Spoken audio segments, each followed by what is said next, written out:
Dito na muna ako. Dito na muna ako sa tahimik na mundo at espasyo sa sarili ko. Ayos lang kung hindi makasabay sa bilis ng mundo. Ayos lang kung wala na akong balita sa ibang tao.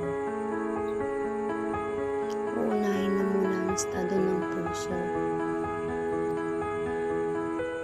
Tutuon sa sariling usad at paglago. At dahang-dahang hahapon patungo sa aking mga pangarap at plano. Dito na muna ako. Mas magaan. Mas marahan.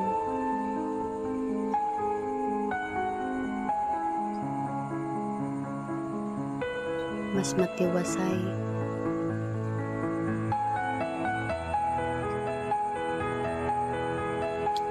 Hindi maingay. Tahimik lang. Mahinahon. Ang saliw ng buhay.